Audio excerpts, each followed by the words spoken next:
हाय सांग माने नमस्कार। चलतु आज आम बनवा गोटे सुपर टेस्टी यमी वाला ब्रेकफास्ट रेसिपी जहाँ को कि छोट रु बड़ समस्ते खाइबा को पसंद करेंगे। बड़का भात को न फिंगी आम से केमती गोटे सुंदर जलखिया बनवा ए भिडियोटी फास्ट लास्ट जाए देखंतु सब आपण माने जानि परिबे। देखंतु एठी मु गोटे कप बड़का भात माने राति जो भात बळी पड़ी थे बासी भात ताको नै जाइछि। गोटे कप सुजी और गोटे छोट कप दही नहीं जाइछि। आपण माने चाहिए सुजी जगह चावल मध्य यूज करि परिबे माने अरुआ चाउल को बतरे नै थिबे।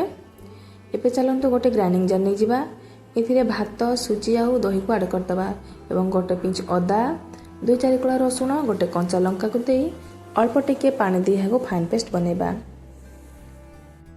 देखंतु बेटर टी हम रेडी हो जाइछि।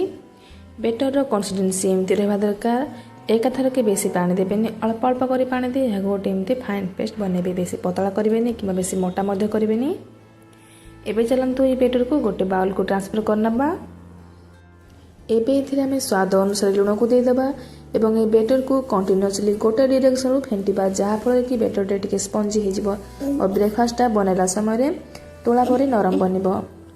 बेटर को भल भाव फेंटी सारा पर एथिरे एबे हमें अध चमच करने बेकिंग पाउडर और गोटे पिंच खाइबा सोडा को दे देबा एवं एहाकु एक्टिव करबा पय फाळे लेंबू को चिपुड़ी नबा। आपण चाहिए बेकिंग पाउडर जगह रे इनो को मध्य यूज करि परिबे एवं एहाकु एबे चलंतु भल भाव गोली नबा एवं सोडा बेकिंग पाउडर दे सारा पर संगे संगे एहाकु हमें गोटे प्लेट को ट्रांसफर करनबा। एबे गोटे प्लेट नै जिबा आपण चाहिए प्लेट जगह रे केक टिन मध्य नै परिबे। ए प्लेट रे एबे हमें गोटे चमच तेल को दे देबा एवं तेल को प्लेट रो सबले स्प्रेड करनबा। तेल देवा द्वारा प्लेट तले लागेबनी खोला समय सहजरे खोली जिवो। एबे चलंतु याको बेक करबा। सेति प्रथमे गैस ऑन करी गोटे कढ़ी बसे नबा एवं एथिरे गोटे ग्लास पानी को दे देबा। आ आपण जदि केक बनेबार स्टैंड अछि स्टैंड दियंतु नहले गोटे प्लेट दे दियंतु। प्लेट ऊपर ए प्लेट को माने बेटर प्लेट को रखि देबा एवं याको कवर करी 15 रु 20 मिनिट पर्यंत बेक करबा। 15 रु 20 मिनिट बेक करला परे या परफेक्टली सिझि जिवो।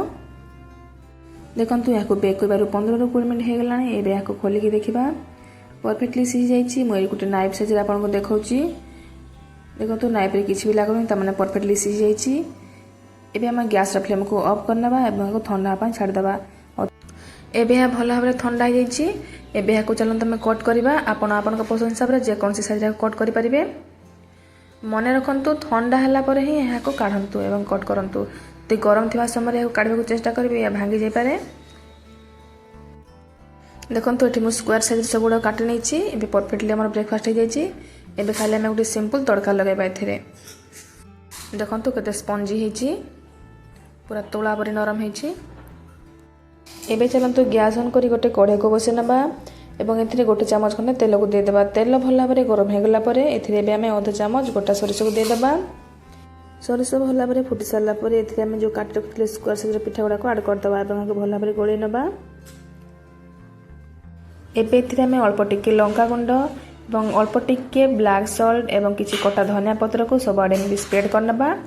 आपन पाखर जदि लेंबू अछि फाळे मते एपटे चिपुडी पारिबे।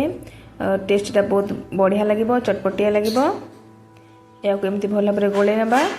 एबे परफेक्टली रेडी हे गला हमर चटपटिया ब्रेकफास्ट रेसिपी। खट्टा खट्टा लुणे लुणे राग राग आपन जदि पिला मानक पय माने छोटो छुआ मानक पय बनछंती एटी लंका गुंड पकांतुनी।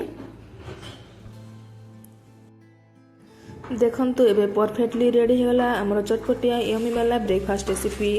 आपण माने याको चिली सॉस टमाटो सॉस जे कोन से चटनी कि घुगुनी जो भी आपण खाइबे या बहुत टेस्टी लागिबो। आपण माने बळक भात को न फिंगी एई प्रोसेस रे एमती जलखिया बने खांतु एवं केमती लागला मते कमेंट माध्यम जणांतु एवं मो रेसिपी यदि भल लागिथे मो चैनल को लाइक सब्सक्राइब शेयर कर दियंतु जहा फल कि मोर नुवा रेसिपी गुडकर वीडियो नोटिफिकेशन आपण मानको सर्वप्रथम पहुंची पारिबो। जय जगन्नाथ।